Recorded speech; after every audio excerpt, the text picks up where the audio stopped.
part of our role is to create conversations. That's what Vogue's place is. It's really creating these intersections. We had amazing photo shoots that show people in a more intimate manner, and hopefully just doing something that surprises people and opens their minds. Welcome to Women's Perspectives, the Cartier podcast that celebrates powerful women who help change the world and who strive to shape our future. I'm Farah Nayeri, the journalist and author who will be conducting the interviews for this inspiring third season. Today, I'm talking to Tiffany Godoy, a visionary voice in fashion and culture. As a journalist, editor, and creative director, she has spent her career exploring the intersections of style, technology, and identity. The deep understanding of both the Japanese and the international fashion landscapes, Tiffany has shaped the conversation around contemporary style in bold and unexpected ways. Tiffany Godoy, I wanted to welcome you very much to this program, to this podcast. It's wonderful to have you with us. I'm honored to be here. Thank you. I'm so excited to speak with you as well. 3 years ago, you were appointed the head of editorial content at Vogue Japan. Yes. I wondered if you could tell us a little bit what your job is like. Can you describe your job and a typical day at the office? Well, every day is different. I'm sure, much like your work. Right. I have a fairly large team, so I oversee all of our platforms. We have 12 print issues a year. Wow. And we have a website, we have videos, we have social media. So I oversee that for the Japanese market. And it's very exciting. Japan is really kind of having a renaissance now. So there's a lot of events, a lot of people traveling to Japan. So I get to meet a lot of people as well that are coming through town. So it's a very exciting moment for me to be in Japan after being there for so many years. It's really I think Asia is really coming into its own. So I'm really enjoying it. You grew up in Los Angeles, and yet since the 1990s, you've lived and worked in Tokyo, and you're completely fluent in Japanese, and I'm very, very jealous, I have to say. I wondered what drew you to Japan at the time and why you chose to stay. Well, I think in life, a lot of things start in nightclubs. Oh, wow. Okay. So my story with Japan started in a club in Okay. San Francisco, and I met a really cool group of art students.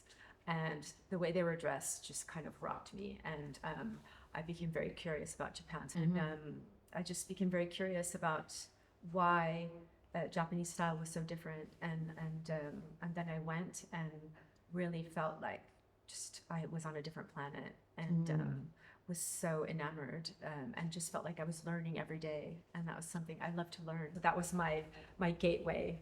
It was really through fashion and style with these kids, and one of them actually has shot a few covers for me while I've been at Vogue Japan. So that was the entry point. And so, you're a woman in charge of Vogue Japan. I mean, how many people do you have working for you there? I have my immediate team, about 20 people. Yes. Yeah. How else do you see your role as editor of Vogue Japan for the women of Japan? What sort of active role can you play, or what sort of role model can you be? I think it's really about us sharing diverse stories. And, Vogue is a global brand in Japan. And so curating stories or creating original stories of women and people that are leading, that are starting and leading the conversations. Right. And amplifying those local voices of women that are doing that as well. In addition, I think Vogue has always championed young talent, new talent of any age, really. Right. And served as a connector, served as a bridge, and that's what I see us doing on repeat. I mean, you're kind of like pioneers in a way, in the area of gender equality, women's advancement, wouldn't you say? I mean, you're kind of like giving images of women that are progressive images. Correct, and I think Right. that goes hand in hand with also creating a dialogue with men in Japan. Right. And I think it should really be two-sided. And so in Vogue Japan, we also feature men on our covers. So it's really trying to align people, create visibility and just really create a safe space for expression and for beauty and for emotion. And encouraging dialogue between the genders. Absolutely. You obviously have a very deep understanding of Japanese fashion culture. And I was just wondering if you could explain to us how the fashion culture of Japan or Tokyo is different from that of cities such as New York, Paris, or London. And why fashion is such a kind of very important mode of self-expression in Japan in a way that's different from Paris, London, New York. Yes, yeah, that's one of the things that fascinates me. Yeah. With Japan, I think it's a very visual culture. So even you know the alphabet is all symbols and pictures. So you know this idea, and when you eat a meal, it's designed. It's a very visual experience, and so and the way people communicate is maybe less straightforward and direct. So gestures. Yeah. Visual styling, design really comes into play. Fashion is a discipline you've dedicated your life to. Yes. And you've said that at its best, fashion is enlightening. It presents an interpretation of the moment we're living in and where that moment can take us. And can I get you to speak more about fashion and its importance to you? You know, for me, fashion is definitely, Right. It's an escape. It's a costume of sorts. It changes the way it can really kind of be armor, depending on what you need. You know, it serves a lot of purposes. And that's really its strength and its power. So especially for women, you know, when you need to feel confident, you know, you maybe wear a jacket and trousers or a necktie even, and you know, it communicates something differently than a dress would. And I think it's such a powerful tool and support for women. And it doesn't have to be expensive. It doesn't have to be new. That's what's also so wonderful about fashion today is really, it's your style. It's knowing what you need. It's knowing what looks good on you and what makes you feel good. You were referring earlier on to your fascination with technology. Can you talk about that? Yeah, absolutely. I think, you know, I come from paper. I've been Right. In the media for a long time, but I'm also interested in communicating with people. That's really my juice. Right. And so I like to go where the eyes are, and I like to use my experience and to enrich maybe more short form stories or ways of communicating that are like evolving.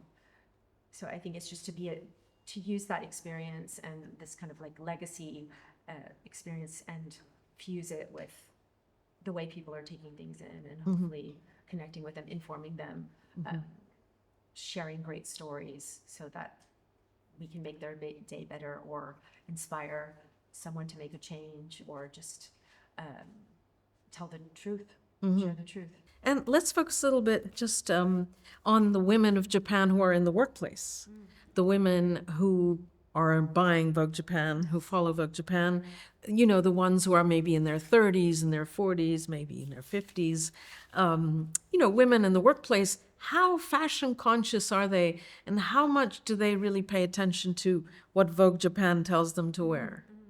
Yeah, I think, you know, they look to us as a window to the world. But I think they come to us because they want to know what's going on, and they know that we can curate information and have access to amazing people that are really creating culture. They may go to other places for other types of information and fashion, but I think we really keep in mind on every platform we have different types of viewers and different ages. So we try to really give them a breadth of inspiration and of information. Absolutely. I mean, are you seeing a lot of women entrepreneurs going into the fashion sphere in Japan? Is there entrepreneurship in the craft and art of fashion? What I've noticed lately is there's a lot of female artists in Japan. And female curators and gallerists. Excellent. This is something that is, I think, fairly new, or I'm just interacting with more women that are in that sphere, and that to me is about like self-expression. It's really taking a very like non-corporate, non-traditional path. It's also a global genre of work. And so I think that's an interesting development. I think it's very exciting. And what about you? What's And- coming up for you? What's coming up for me? Well, I'm already in 2026. Oh, wow, I'm in yeah. the future. And Planning those planning- issues and the planning those covers. issues, absolutely. And, engaging with people that are putting out great projects and trying to collaborate with them, and really trying to raise the morale and get people excited, stimulate people. There's a lot of exciting things happening in Japan this year. There's Osaka World's Fair. There's a lot of traffic, so a lot of intersections happening. So just being at the center of that and planning more of them for next year. Well, Tiffany, it's really been great to have you on this program. It's a wonderful exchange, and I wish you the very, very best in all of your future endeavors. Thank you. And I hope It's we been meet such a again. pleasure. I'm so honored to speak with you. The honor is mine. Thank you so much, Tiffany. Thank you. Thank you.